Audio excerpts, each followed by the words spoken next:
View খোঁজে, কিন্তু আমরা তো আসলে ওইভাবে আমার গল্পতে ভিউ হলো না বলে আমি হিট না, আরেকজনের গল্পতে ভিউ হলো যেটা ওনাই হিট, এই হিট ফিটের মধ্যে আমরা আসলে আশাবাদী না। একটু সার্চ করলে পাবেন আমাকে নতুন ভাবে। আসলে আমরা আগে সিডি করতাম, নিজেদের চিন্তা চেতনা, ভাবনা, গল্প, গান, স্থান, কাল, পাত্র, সেটি এখন নাই। এখন হচ্ছে আপনার ইউটিউবের যুগ, যে যেমনি পারতেছে সে সামনে আপলোড করতেছে, ভিউ খোঁজে, কিন্তু আমরা তো আসলে ওইভাবে আমার গল্পতে ভিউ হলো না বলে আমি হিট না, আরেকজনের গল্পতে ভিউ হলো যেটা ওনাই হিট, এই হিট ফিটের মধ্যে আমরা আসলে আশাবাদী না।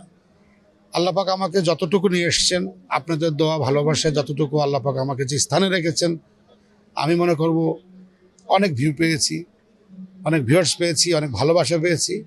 আমি করি না একেবারে কাজ সেটা না, আমি টেলিভিশনে নিয়মিত কাজ করে যাচ্ছি, এটিএনে কাজ করে যাচ্ছি, বিভিন্ন জেলা ডিস্ট্রিক্টে কনসার্টগুলো করে যাচ্ছি, এটার মধ্যেই আছি। হয়তো ইউটিউবে ওইভাবে না, তবে তারপরেও আমি মনে করবো যে একটু সার্চ করলে পাবেন আমাকে নতুনভাবে। অনেক সিনেমা করেছি, তবে এটার মধ্যে অনেক গল্প আছে, তো গল্পগুলো এখন শেষ করা যাবে না, কারণ একটু ব্যস্ত আছে, আপনারা নিজেরাও দেখতে পাচ্ছেন। আমার একটি সিনেমা সবচেয়ে বেশি আনন্দ দিয়েছে এবং আনন্দ করেছি, আনন্দ পেয়েছি, রকিবুল আলম রকিবের সিনেমা দরজাল শাশুড়ি। মৌসুমী আবা ছিলেন নায়ক, ফেরদৌস ভাই ছিলেন নায়ক, আর মৌসুমী আবা ছিলেন নায়িকা। সবচেয়ে বেশি আমি আনন্দ পেয়েছি আমার এই চলচ্চিত্রের দিক থেকে। আমি অনেক দুঃখিত এই মুহূর্তে গান করতে পারছি না, কারণ প্রচণ্ড গলা বসা। বাংলাদেশ টেলিভিশনে ঈদ অনুষ্ঠান কেন্দ্র করে একটি অনুষ্ঠান হয়েছিল অভিনন্দন, ওতে আমার প্রথম আমার গান ছিল, এবং এই কোরবানিকে কেন্দ্র করে ওই অনুষ্ঠানটি আবার রিপিট হয়েছে, ওটাই আমার প্রথম গান ছিল। গান ফান ছাড়া তো আমরা বাঁচতে পারি না, আমরা হচ্ছে মাটির মানুষ, প্রাণের মানুষ, আবেগের মানুষ।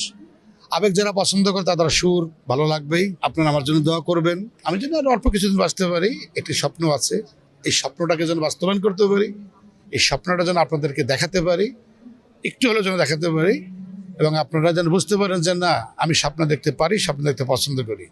আপনারা দোয়া করবেন, এই প্রত্যাশায় বেঁচে থাকবো এবং আছি। সবাই ভালো থাকবেন, আমার জন্য দোয়া করবেন, সবাই সবার জন্য দোয়া করবেন। সৃষ্টি মহান সৃষ্টিকর্তাকে আমি আবারও ধন্যবাদ জানাই, এখন পর্যন্ত আমাকে বাঁচিয়ে দিয়েছেন। সবাই ভালো থাকবেন, সুস্থ থাকবেন। আসসালামু আলাইকুম। আমি আসলে সব কিছু নিয়ে এনজয় করি, তবে কতটা একটু বেশি, কারণ এটা আমি বেশি পছন্দ করি, হাসতে পছন্দ করি এবং হাসাতে পছন্দ করি।